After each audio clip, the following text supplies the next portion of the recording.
WAD, c'est We're Different. C'est une association à but non lucratif. C'est né d'une rencontre avec Christophe quand je cherchais des partenaires pour l'équipe de France de boss. C'est un lien qui s'est tissé d'amitié et avec lequel on a échangé et sur lequel on s'est compris. Le but, c'est de lever des fonds, bien évidemment, mais c'est avec les partenaires de WAD d'aider les athlètes dans différentes disciplines, différents blocs. Ça peut être de la nutrition, de la médecine générale, ça peut être tout un tas de supports techniques, préparation du matériel et autres.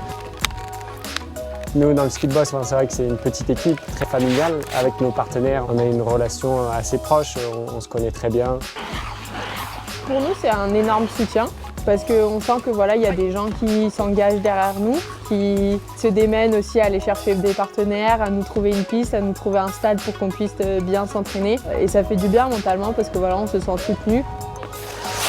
Nous, on n'a rien à leur vendre. On est là pour les aider. On leur a demandé en début de saison, vous avez besoin de quoi? Une piste, un stade.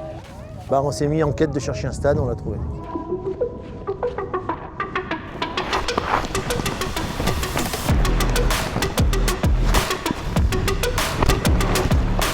Dans l'équipe, on a Marc Garcia, qui est un ancien champion de ski et de slalom.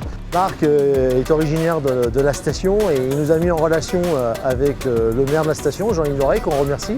Et on est venu présenter un projet en disant, voilà, nous, on cherche un lieu. On voudrait créer un stade permanent, le WAD Mogul Stadium, qui nous permettrait d'accueillir l'équipe de France pour ses préparations, mais pas que l'équipe de France, puisqu'on a aussi des volontés d'aller chercher des jeunes, des clubs, organiser des coupes, Coupe de France, Coupe d'Europe, et on a un objectif Coupe du Monde ici à l'Alpe d'Huez.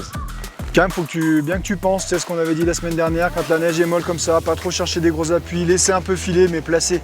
On arrive à tomber sur une municipalité et puis sur des gens incroyables qui, malgré tout ce que ça peut comporter pour une station de ski en ce moment, en termes financiers, en termes de développement, en termes d'accueil, on sait ce que ça coûte aux gens qui se battent tous les jours pour essayer de faire ouvrir les stations françaises et de nous accueillir aujourd'hui dans des conditions comme ça, en mettant la main à la pâte, en mettant des heures de machine, en nous fabriquant de la neige pour nous construire le stade qu'on a aujourd'hui, c'est incroyable, quoi. On peut que les remercier et puis s'entraîner fort sur le spot qu'on nous a préparé.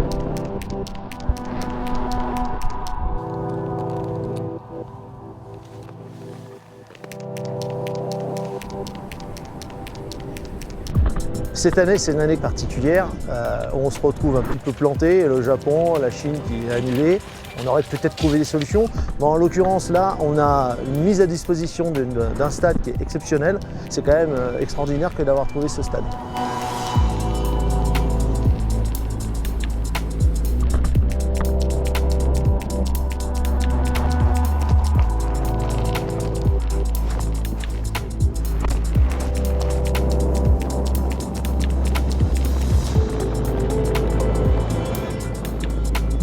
Toutes les autres nations ont réussi à avoir une piste aussi. Donc voilà, pour ne pas perdre l'avance et tout ce qu'on avait fait sur le début de saison, il fallait qu'on s'entraîne aussi. C'était important de rester dans le rythme des compétitions et des entraînements aussi, quoi. Pas d'avoir une trop grosse coupure non plus.